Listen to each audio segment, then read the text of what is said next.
Bienvenidos a Crímenes y Engaños, el lugar donde cada mentira oculta una verdad más oscura y cada verdad puede ser más peligrosa que un crimen. A veces el mayor crimen no se comete con un arma, sino con una mentira tan perfecta que roba vidas enteras. Esa noche, en la habitación 312 del Hospital General de Veracruz, un anciano decidió que su última venganza viviría mucho más que él. ¿Puede una mentira destruir más que la verdad? ¿Es posible perdonar cuando el engaño ha marcado toda una vida? Queremos conocerte, así que deja tu respuesta en los comentarios. Si disfrutas de descubrir historias donde la traición y el misterio se entrelazan, suscríbete, dale like y comparte este video. Tu apoyo nos ayuda a seguir revelando los secretos que otros prefieren callar. Era pasada la medianoche en el Hospital General de Veracruz. El pasillo estaba en penumbra, interrumpido solo por la luz intermitente de un monitor cardíaco y el olor penetrante a desinfectante. Afuera, la lluvia golpeaba contra los ventanales con una insistencia que parecía anunciar un cambio inevitable. En la habitación 312, Francisco Villarán, o Giuliano Postenoli, como lo llamaba su pasado, yacía semi-reclinado sobre la cama. La piel curtida por los años estaba surcada de arrugas profundas, como grietas de un terreno que había resistido demasiadas tormentas. Sus manos, que alguna vez habían sido firmes y dominantes, ahora eran huesudas y temblorosas, con las venas marcadas como un mapa de su vida. Francisco Villarán podía haberse atendido en cualquier clínica privada de lujo en México. Su fortuna le habría permitido tener la mejor habitación, los médicos más reconocidos y todo el confort imaginable. Pero no lo hizo. Eligió deliberadamente el Hospital General de Veracruz, un lugar donde los pasillos olían a humedad y lejía, y donde la atención se perdía entre el ruido de camillas y el murmullo cansado del personal. No fue por falta de recursos, fue por precaución. Desde que el cáncer lo había obligado a pasar más tiempo con médicos, Francisco vivía con un temor que nunca admitió en voz alta, que alguien descubriera quién era realmente. En una clínica privada, su nombre real podría filtrarse. Una enfermera demasiado curiosa, un médico con contactos internacionales o, peor aún, una revisión rutinaria de documentos que revelara que aquel empresario mexicano tenía en realidad un pasaporte con un nombre italiano, Giuliano Postenoli, un hombre con un pasado manchado de delitos financieros, tráfico de influencias y conexiones con el crimen organizado en Sicilia. El Hospital General le ofrecía otra cosa: anonimato. Entre la multitud de pacientes, su presencia pasaba inadvertida. Allí nadie preguntaba demasiado, nadie revisaba minuciosamente el historial de cada enfermo.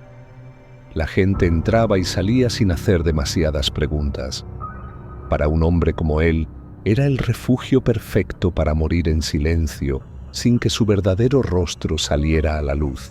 Mientras escuchaba el golpeteo de la lluvia contra la ventana esa noche, Francisco pensaba que quizá había logrado lo imposible: vivir toda una vida como dos personas distintas y llevarse el secreto a la tumba. Pero el dolor, la fiebre y el cansancio lo habían debilitado. En su mente, la idea crecía como una sombra incómoda. ¿Y si nadie conoce mi verdadera historia? ¿Y si muero y todo queda como una mentira eterna? Ese pensamiento, más que la culpa, fue lo que lo impulsó a hablar. No buscaba redención ni paz. Buscaba que alguien, aunque fuera Isabel, llevara su verdad como un eco que no pudiera apagarse. Esa noche, en la penumbra del hospital, entendió que la muerte estaba más cerca que nunca y que su identidad no podía desaparecer sin dejar rastro. Francisco no era un hombre que creyera en el perdón, mucho menos en las segundas oportunidades. Sin embargo, el eco constante del monitor y el dolor que le arrancaba la enfermedad lo habían enfrentado a una verdad incómoda. El tiempo se estaba acabando. Durante años había mantenido ese secreto como un trofeo de venganza, un castigo perpetuo hacia una mujer que lo había desafiado y traicionado. Robar a su hija y cuidarla bajo su sombra fría había sido, en su mente, un acto de justicia. Pero los años, la soledad y el peso de las ausencias habían hecho que ni la ley ni sus enemigos pudieran doblegarlo. Esa noche miró a Isabel, su nieta, aunque no compartieran una gota de sangre, y sintió algo extraño. No era cariño, pero tampoco desprecio. Tal vez era la certeza de que si no hablaba ahora, su historia moriría con él y quedaría enterrada junto a todo lo que había hecho. Isabel, acércate, le dijo con voz áspera, rota por el cáncer y por los años. Hay algo que debes saber antes de que amanezca. Algo que cambiará para siempre lo que piensas de mí. Ella intentó tranquilizarlo. Por favor, abuelo, no te esfuerces. No hay nada que aclarar. Pero él la interrumpió con severidad. Escúchame y no me interrumpas. Mañana, cuando los primeros rayos del sol entren al jardín, quiero que caves bajo el limonero, junto a la esquina de la casa. Allí encontrarás una caja de madera con papeles, fotos y una carta. Cumple lo que dice. Y entonces entenderás. Isabel salió del hospital con la mente hecha un torbellino. Apenas pudo dormir esa noche. ¿Qué podía ser tan importante como para que su abuelo lo revelara solo en su lecho de muerte? Al amanecer, con una pala tomada del garaje, se dirigió al jardín. Su casa era grande y hermosa, pero siempre le había transmitido una extraña sensación de vacío, casi de hostilidad. Cavó durante varios minutos hasta que la pala golpeó algo sólido. Una caja de madera, del tamaño de una caja de zapatos, sellada por el tiempo. Ya en el interior de la casa, sentada en su mecedora favorita, la abrió. Dentro había fotografías antiguas. En muchas aparecía un hombre joven, con rasgos similares a los de su abuelo, junto a una mujer más joven y una niña pequeña. En el reverso de una de las fotos se leía: junto a Amanda, el amor de mi vida, y su hija. Entre los documentos encontró una partida de nacimiento que no coincidía con los datos de Francisco Villarán. Decía que había nacido en Sicilia, Italia, bajo el nombre de Giuliano Postenoli. También halló un pasaporte con otra fecha de nacimiento y cartas de amor firmadas por ese nombre. A simple vista, la carta que Francisco dejó para Isabel parecía un gesto de sinceridad tardía. En ella le daba un nombre, un lugar y la promesa de descubrir su verdadero origen. Cualquiera podría pensar que, al borde de la muerte, había decidido perdonar a la madre de Isabel y cerrar viejas heridas. Pero quienes conocieron realmente a Francisco sabían que el perdón nunca formó parte de su vocabulario. En el fondo, su decisión de hablar pudo haber sido un último movimiento calculado, una jugada fría para mantener el control incluso después de morir.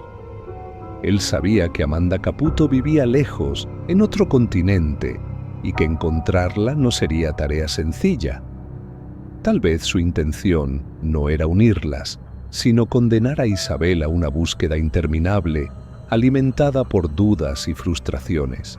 Imaginaba que, si Amanda hubiera muerto o si no lograban encontrarse, la semilla de la intriga crecería en Isabel como una espina clavada. Pasaría el resto de su vida preguntándose quién era realmente, por qué le habían robado su infancia y qué secretos ocultaba aquel hombre que la había criado sin amor. Era una forma de venganza envenenada, disfrazada de verdad revelada. una trampa emocional para que, incluso en ausencia, su sombra siguiera marcando la vida de Isabel. Quizá para Francisco, la idea de que su nieta nunca encontrara respuestas era más satisfactoria que la reconciliación. En su mente, la muerte no sería el final, sino la forma de asegurarse de que, aún enterrado, seguiría dictando las reglas del juego. Con el corazón acelerado, Isabel corrió al hospital con la caja. Al verla, el rostro de su abuelo palideció y sufrió un infarto. Fue trasladado a cuidados intensivos, pero los médicos advirtieron que quizá no despertara. Isabel entendió que la única forma de obtener respuestas era ir a Italia. En Sicilia contrató a un investigador privado llamado Lucián, quien localizó a Amanda. Cuando finalmente se encontraron, la mujer la miró como si viera un fantasma y rompió en llanto. ¿Eres tú? Dios escuchó mis súplicas. Confundida, Isabel le mostró las fotos y le preguntó si conocía a sus padres o a su abuelo. Entonces, Amanda le contó una historia oscura y desgarradora. En su juventud, Amanda había estado con Giuliano Postenoli, un hombre apuesto pero peligroso, vinculado al préstamo ilegal de dinero y al crimen organizado. La relación comenzó con pasión, pero pronto se volvió abusiva. En medio de su soledad, Amanda inició un romance secreto con Marcus, guardaespaldas de Giuliano, y quedó embarazada de él. Cuando Giuliano lo descubrió, la encerró durante todo el embarazo y eliminó a cualquiera que supiera la verdad. Amanda nunca volvió a ver a Marcus. Tiempo después supo que había sido asesinado. Cuando nació la niña, Giuliano fingió aceptarla. Durante 2 años, Amanda vivió bajo su vigilancia, hasta que un accidente automovilístico la dejó en coma.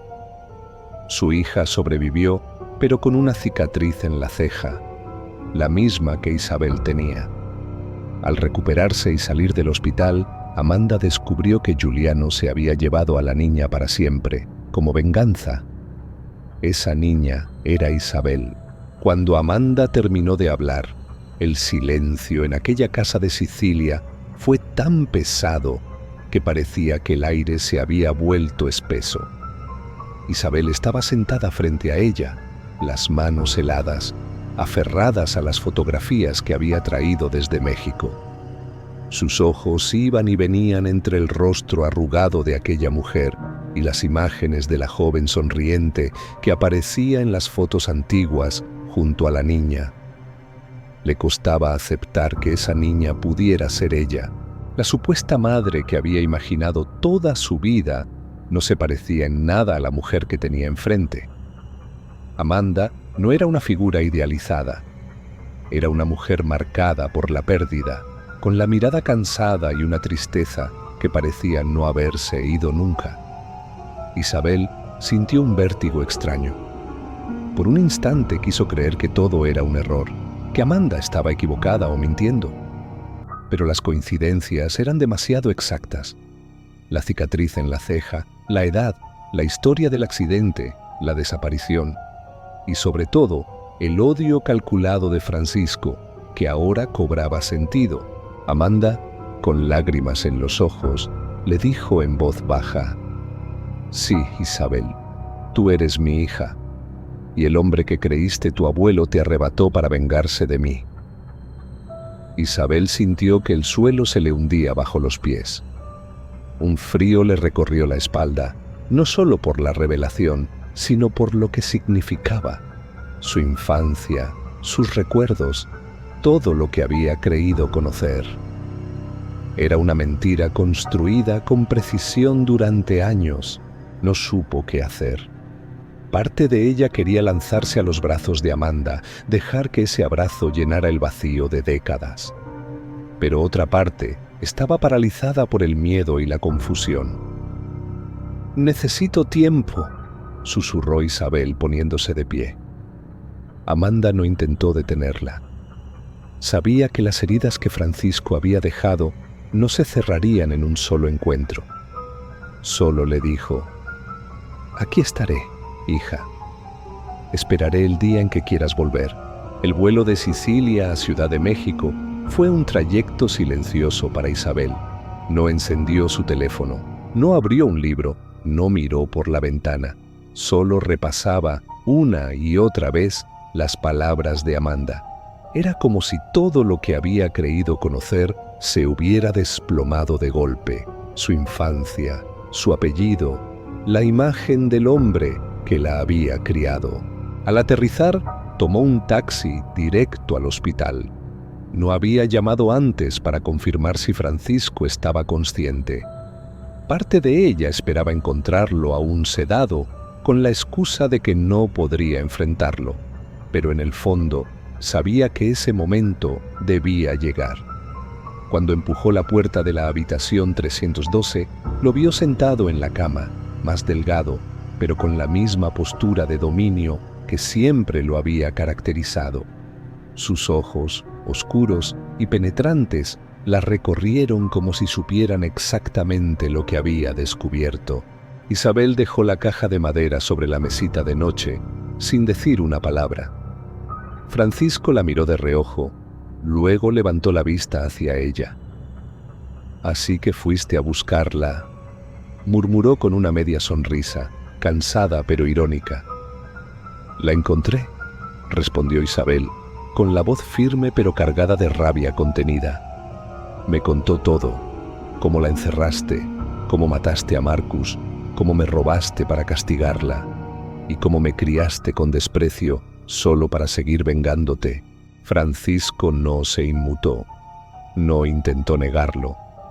«A veces, la traición te convierte en alguien que no quieres ser», dijo con un tono que no era de arrepentimiento, sino de constatación. «No», replicó Isabel acercándose. «Tú elegiste ser así.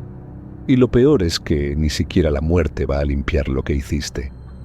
Por primera vez en años, Francisco apartó la mirada. No era miedo, era algo más cercano a la resignación. «Quizá», admitió, «pero al menos tú sabes quién eres ahora». Eso es más de lo que muchos pueden decir. Un silencio espeso llenó la habitación. El monitor cardíaco marcaba un ritmo cada vez más irregular.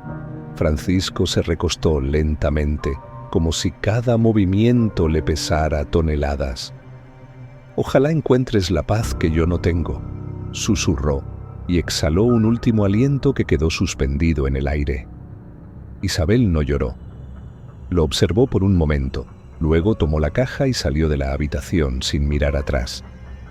El abogado la contactó días después. Francisco le había dejado una fortuna como compensación. Ella no dudó. Vendió todo, donó el dinero a fundaciones y tomó un vuelo de regreso a Sicilia. Esta vez, cuando Amanda abrió la puerta, Isabel no dudó. La abrazó con fuerza, sintiendo cómo, por primera vez en su vida, alguien la recibía sin condiciones ni cálculos ocultos. La venganza de Francisco había durado décadas, pero ese abrazo fue el punto final. Isabel comprendió que a veces la verdad no llega para liberarnos, sino para mostrarnos que hemos vivido en una prisión que no sabíamos que existía. Francisco murió con sus sombras, pero las huellas de su venganza seguirán marcando el camino de quienes quedaron atrás, porque el verdadero castigo no siempre es la muerte. A veces es aprender a vivir sabiendo quiénes somos realmente. Gracias por acompañarme hasta el final de esta historia cargada de tensión, drama y redención. Si aún no formas parte de esta comunidad, te invito a suscribirte y activar la campanita para no perderte los próximos relatos. Y si disfrutas este tipo de contenido, compártelo con quienes, como tú, aman los crímenes y el suspenso. Nos encontramos muy pronto en otro impactante episodio de Crímenes y Engaños,